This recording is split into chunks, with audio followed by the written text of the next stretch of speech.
My name is Edward Guerin. I'm a marriage family therapist in California. Los Angeles, I've been licensed since 1990. I have a private practice.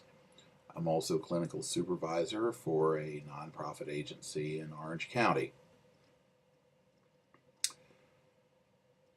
The recent shootings at UC Santa Barbara, of course, are in the news, have raised a lot of conversations, a lot of questions. And I want to make a couple of comments about those conversations and about those questions. We've seen a lot of these shootings lately. The big thing everyone always beats their breast about is why. The first thing I want to say is my heart goes out to all of the families who were affected by this, both those who were shot and the family of the young man who did the shooting. For better or for worse, he left us a fairly thorough record about his reasoning behind his actions. And I want to be very clear that I am not approving of his actions, and I do not necessarily condone his reasoning. But I do need to say very clearly that we as a society need to look at the direct relationship between bullying, both in elementary school, middle school, high school, and even college, and the outbreak of behaviors such as the one we witnessed in Isla Vista. There's a direct relationship, and we have ignored bullying. We keep wanting to pretend it isn't as bad as it is. We tell the kids who are the objects of the bullying, oh, just tough it up, things will get better, etc., etc. I think we need to reconsider that paradigm. I was bullied in high school. I know a lot of other people who were bullied in high school. But what I experienced was a much kinder, gentler, and gracious form of bullying than the, at times, seemingly life-threatening bullying that happens all over this country today. We have created a competitive society that is so competitive that children feel no value. And then, of course, the ones who do feel some sense of value but are terrified of losing it take those fears out on anyone who they perceive as weaker or vulnerable. And this isn't just in our schools. This is in the workplace. This is in our whole society. We have become very vicious, very intolerant, and very unloving with each other. And so our children are just acting out the values that we're giving them. We're saying it's okay to torture, humiliate, and punish people who you perceive as being weak or being less than. It's absolutely okay. The term loser in our society, completely commonplace. No one wants to be labeled a loser. I don't want to make a big deal about this. I don't really want to stand on a soapbox. But, people and canines, very similar.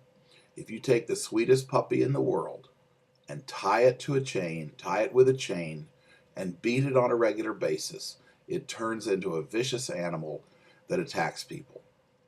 When are we going to make the same realization about our children? When are we going to decide that bullying is not only not acceptable, but that we are the primary causes of it? Our society, we have created a society in which people are expendable. We see men getting laid off from their jobs in their mid-40s now because the company that owns them knows there's a whole line of people, men half their age, who will work for half the money and take twice as much grief from the boss because they've got student loans to pay off. So why should we keep this person who's making more money and who's going to turn 50 and run our health insurance costs up? That's who we've become as a society. And then we wonder why we have these outbreaks and these shootings. So I hope, as with this story unfolds and we learn more about the young man who did the shooting, that all of us will take a hard look at the values that we've created, that our children have grown up with. Because until we are willing to do that work, and all of us take responsibility for the type of world that we have created for these children, these kinds of things are not only going to keep happening, they're going to get worse. I deal with children every day in my private practice. I have kids who come in who've been tortured this way by their peers. All the medication in the world is not going to help them. All the counseling in the world is not going to help them. Until every child in this country feels safe, nobody's safe. And the last thing I have to say, as an openly gay man who's been a gay rights activist for 40 years, there's a direct relationship between bullying and homophobia. We still have values about masculinity in this country that basically say anyone who's queer deserves to be the object of torment and torture because we are supposedly traitors to our gender. Yeah, and I'm a guy who learned to be an auto mechanic, a major appliance repairman. I do my own plumbing, carpentry, electrical work, and I'm also, to use an old expression, queer as a $3 bill. So we've got to look at this from the big picture and understand that all of these incidents happen because of homophobia, whether the actual perpetrator is gay or not.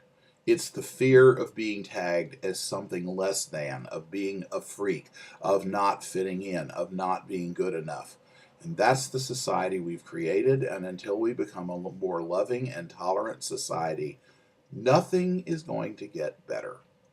So I hope as we contemplate all of this, that each and every one of the people in this country will take a long look at your own intolerance, our own intolerance, who we have become as a people, who we become as a nation, and ask God Almighty to forgive us and give us more loving hearts. Thank you very much. That's my opinion about all this.